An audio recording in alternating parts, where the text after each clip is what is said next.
tout le monde, c'est Askama. On se retrouve aujourd'hui pour une nouvelle vidéo avec une revue du VK4502B, un des chars lourds allemands de tir 9. Mais avant qu'on commence, un gros merci à Gousnado59 du forum qui m'a concocté cette nouvelle intro. Dites-moi ce que vous en pensez dans les commentaires. Le pauvre a dû subir plusieurs allers-retours. J'ai été un peu embêtant sur le format et tout, mais il a tenu bon, vraiment. Je lui suis énormément reconnaissant. Gousnado59, vraiment un grand merci. Donc, le VK4502B, tiers 9.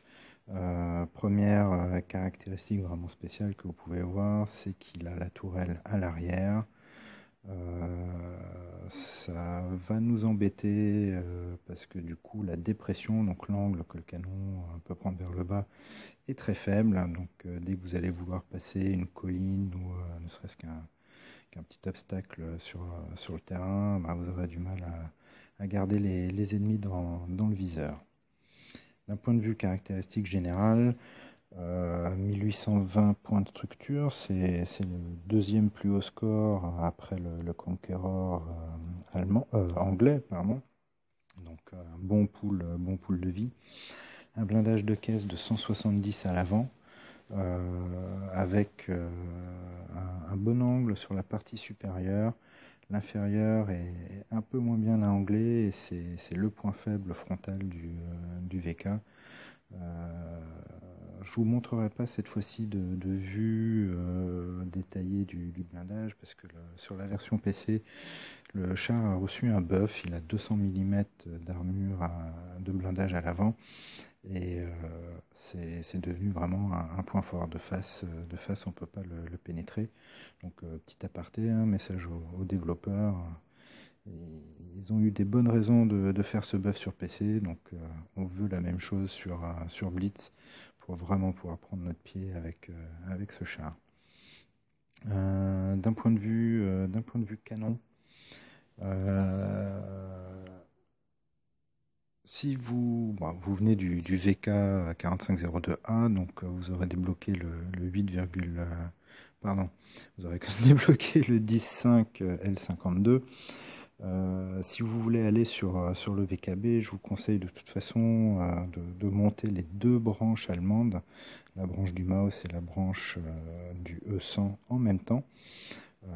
Surtout ici pour le VKB, si vous avez Elite votre Tigre 2 auparavant, vous aurez directement accès au 10,5 cm L68, ce qui vous facilitera grandement la tâche, grandement le grind du VKB. Les moteurs, vous les aurez tous au top parce qu'ils viennent tous de son prédécesseur, le VK4502A.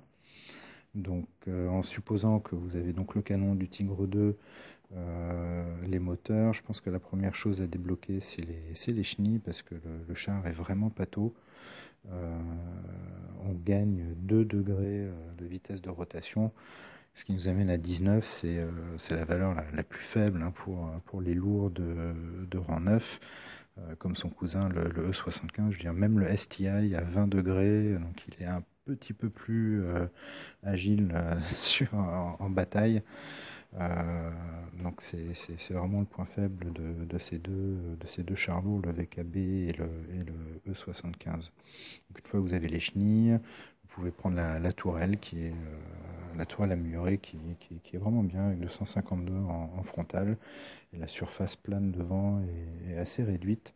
Les 160 sur les flancs, si vous orientez bien votre tourelle vers l'ennemi, il n'y aura pas de souci de ce côté-là. Bon, après, il y a toujours le petit tourello en haut, assez fin, mais qui peut être percé, donc pensez à rester en mouvement. D'un point de vue équipement, moi j'ai mis mon standard, la ventilation, pour augmenter un peu de tout, le fouloir pour améliorer le temps de rechargement, qui est assez long. C'est vrai que je n'ai pas donné le détail encore du canon. Et surtout le stabilisateur, parce que moi, je reste pas vraiment à l'arrêt avec ce char. Le temps de visée est pas top, pas comparé aux autres avec 2,9 secondes, mais bon, c'est pas dégueu non plus. Et le fait d'avoir le stabilisateur, voilà, le tir devient plus précis en mouvement.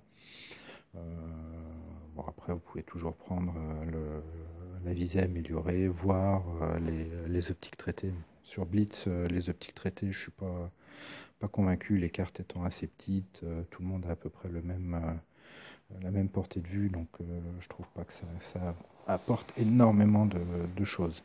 Donc oui, justement, le canon, on n'a pas vu le détail. Le meilleur alpha, donc c'est le même canon que le E75. Meilleur alpha des tirs neufs lourds. Par contre, une cadence assez lente. Un poil plus que 4 coups par minute. Donc c'est pour ça que le fouloir et la ventilation, je pense, amènent pas mal de choses. La perforation est acceptable. Bon, c'est moins bon que le STI ou l'IS8, qui sont à 258, mais bon, c'est pas mauvais, hein. Vous ne devriez pas avoir trop de problèmes pour percer vos adversaires. Et si besoin est, ben, vous passez en APCR, hein, qui lui pénètre 311 mm. Et là, vous êtes assuré de percer à peu près tout ce que vous allez pouvoir rencontrer. Pour les consommables, moi je reste pour mes tirs neufs, j'ai ce standard-là. Je prends le kit de réparation standard, le kit amélioré qui contient, qui répare tout, qui se recharge et surtout qui contient l'extincteur. Parce qu'on reste sur un char allemand, donc la transmission est à l'avant, plus votre bas de caisse est votre point faible, donc vous risquez vraiment souvent de prendre feu. Et moi je prends le chocolat pour améliorer encore de 10% toutes les caractéristiques, donc portée de vue, visée, rechargement, tout ça est amélioré. Je préfère avoir un truc constant sur toute la partie plutôt que de prendre l'adrénaline. Qui elle ne dure que 30 secondes. Ouais, éventuellement, on peut penser à prendre l'amélioration de puissance parce que on voit que le char est assez lourd, le moteur est pas super puissant. Donc on a un ressenti quand même vraiment, en plus avec la vitesse de rotation très faible, d'un char très pâteau. Ça peut aider en début de partie pour aller se positionner un peu plus rapidement. Donc voilà, maintenant on va regarder un petit gameplay. Notez que justement sa caractéristique, j'ai oublié, caractéristique principale d'avoir la tourelle à l'arrière en fait un très bon char pour les combats en ville, pour faire du side scraping.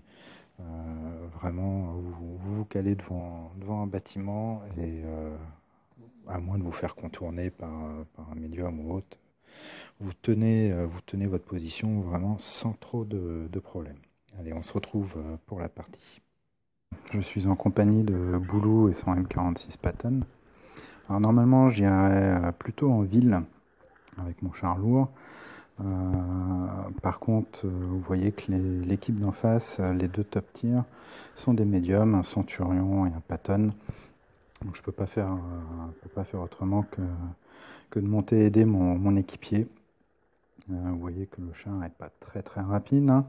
En montée, là encore ça va, mais ça va tomber bientôt à 12 km/h. Alors notez que Boulou, très intelligemment, il fonce pas en avant, il attend que le support arrive. Et comme prévu, le Centurion et le Patton de l'équipe adverse sont bien sur la colline. Donc on a bien fait de monter pour aider Boulou. Comme je suis top tier, eh ben, on va avancer. On va essayer de se cacher quand même derrière là pour être repéré le plus tard possible. Mais bon, je vais être très rapidement gêné par le manque de dépression dont on parlait dans la revue.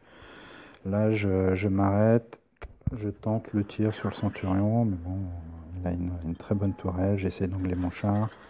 il me pénètre, mais heureusement c'est que 200 points de dégâts, donc il doit pas avoir le gros canon monté sur son char. J'allume le Patton parce que de toute façon le Centurion était bien placé. L'équipe a suivi, c'est chouette à voir. Patton recule, il s'est pris 1000 points de dommage en quelques secondes. Donc là, c'est le moment de pousser. Je sors, je vais me reprendre une patate du Centurion, mais c'est pas grave. Je vois que Boulou va foncer sur le Centurion, donc c'est le moment de sortir. On l'allume, et là, c'est rageant, il lui reste un PV. Mais bon, Boulou le finit, le Patton lui a pris peur. Et là, on revoit le problème de dépression. Je suis vraiment obligé de sortir. Mais je me suis bien anglais et le Patton n'a pas trop eu le choix. Ou alors il a tout simplement mal visé. Il n'a pas eu le réflexe de tirer mon bas de caisse qui était bien exposé.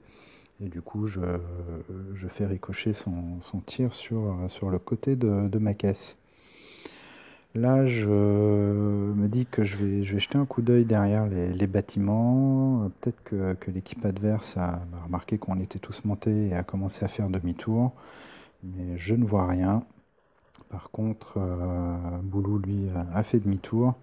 Il a bien fait parce que le Centurion tir 8 apparaît. Et puis on va bientôt voir qu'il n'est pas tout seul. Donc je fais demi-tour pour l'aider. Et l'équipe adverse commence à caper. Donc hésitation, je me dis peut-être allait falloir défendre. Bon là le comète apparaît, il est super exposé, c'est dommage de le laisser. D'ailleurs toute l'équipe s'est fait une joie de lui tirer dessus, il a pas tenu longtemps. Bon là le compteur est à 35, on n'a pas trop le choix. Donc vous voyez en pleine descente, à fond, maximum 38 km/h, c'est vraiment pas très rapide.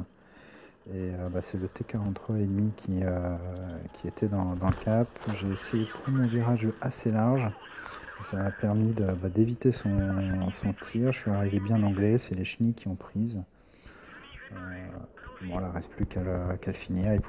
Comme j'étais collé à lui, il ne pouvait pas tirer mon bas de caisse, il n'avait aucune chance de me faire mal. Le lever arrive pour le terminer. Donc là, on a Centurion, IS-3 sur la colline qui malheureusement ont tué Boulou. Ah. Je spot l'Isus 152, je me suis arrêté, j'aurais peut-être pas dû. Là vous voyez, j'avance, je m'angle par rapport au SU, ce qui l'oblige à tout le temps corriger son tir si jamais il vise mon bas de caisse. Et au final, il bande sur le côté du char. C'est l'exercice voulu, on va appeler ça du anglage ou du side scripting en roulant. Bon, en tout cas, je vais donner un minimum de possibilités pour toucher mon point faible. Alors l'IS-3 est redescendu, et encore un tir rageant, il lui reste 4 PV. Je sais que le Centurion est derrière moi, mais je veux terminer l'IS-3 d'abord. Donc il lui reste 4 PV, donc je charge un obus explosif. Ça coûte moins cher et c'est super efficace sur les low life. Et là maintenant le Centurion, il a pas grand chose pour tirer dessus. Il s'est arrêté, je lui vise la chenille pour l'arrêter et le Centurion a son amorac derrière, donc je lui casse les deux. J'étais à l'arrêt, donc il a pu me tirer dans la coupole.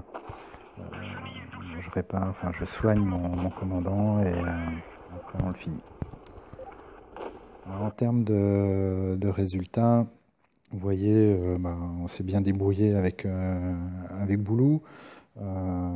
4000 points de dommage, maîtrise première classe, guerrier et tireur de précision. Voilà, il n'y a pas grand chose d'autre à ajouter. J'espère que le gameplay vous a plu. À bientôt pour la prochaine vidéo.